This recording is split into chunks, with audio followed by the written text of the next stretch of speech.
নমস্কার বন্ধুরা, আশা করি আপনারা সবাই ভালো আছেন, ভালো থাকবেন সব সময়। আজকে আমি আপনাদের জন্য বেগুন দিয়ে একটি রেসিপি বানাবো। তো বেগুন দিয়ে আমি 500 গ্রাম বেগুন নিয়েছি। তো এই বেগুন দিয়ে কিভাবে আমি রেসিপিটি বানাই চলুন দেখে নেবেন। আর রেসিপিটি যদি ভালো লাগে আপনাদের সাবস্ক্রাইব করবেন, লাইক করবেন, শেয়ার করবেন, কমেন্ট করবেন।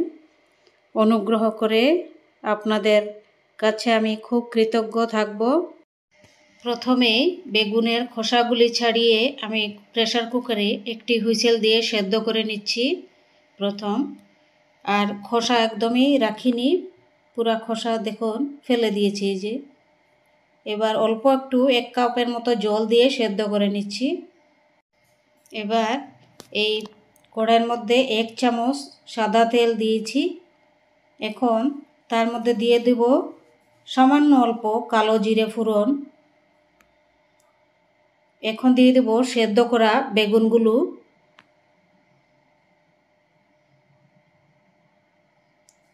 এখন দিয়ে দিচ্ছি সামান্য হলুদ পাউডার,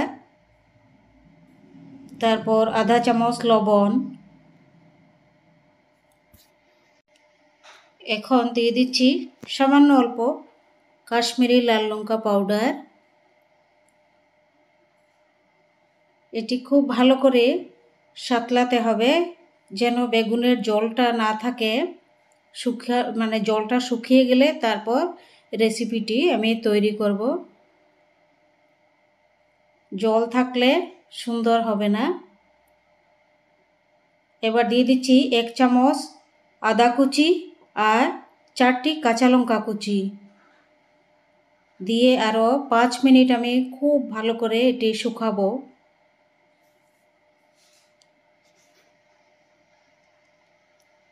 শুকানো হয়ে গেলে ভালো করে বেগুনের জলটা, তারপর ধনিয়া পাতা কুচি দিয়ে দেব। 1 বাটি ধনিয়া পাতা কুচি দিয়ে আরও 2 মিনিট এটি নেড়ে চেড়ে নামিয়ে নেব।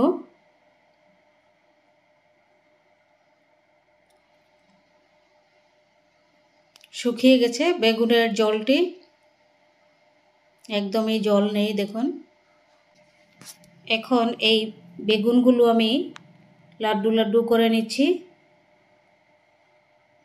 লাড্ডু বানিয়ে তারপরে বেসনের মধ্যে ডুবিয়ে আমি ভেজে নেব। এই যে এবার বেসনের মধ্যে আমি এটি মেখে তারপর ভেজে নেব। এখন ভেজে নিচ্ছি দেখুন, খুব সুস্বাদু হবে, খুব সুন্দর টেস্টি, একদম মুচমুচে। দেখুন ভাজা কত সুন্দর হয়েছে, টেস্টও হবে আর নিরামিষের জন্যই খুবই ভালো। আদা কুচি দিয়ে, কাঁচা লঙ্কা, ধনিয়া পাতা কুচি দিয়ে খুব দারুণ লাগবে। এরকম করে বানিয়ে খেয়ে দেখবেন গরম গরম। আর যদি ভালো লাগে আপনারা তাহলে প্লিজ সাবস্ক্রাইব করবেন, লাইক করবেন, শেয়ার করবেন। আর আমার নতুন ভিডিও বানাচ্ছি, যদি আমার কথাগুলি কিছু ভালো না লাগে, সুন্দর না হয়, আপনারা আপনাদের মতে ক্ষমা করে দিবেন আমাকে। আমি নতুন ভিডিও বানাচ্ছি, আমি পারছি না, অভ্যাস নেই ভিডিও বানানো, ভিডিওতে কথা বলা যদি সুন্দর না হয় আপনাদের নিজ গুণে ক্ষমা করে দিবেন আমাকে।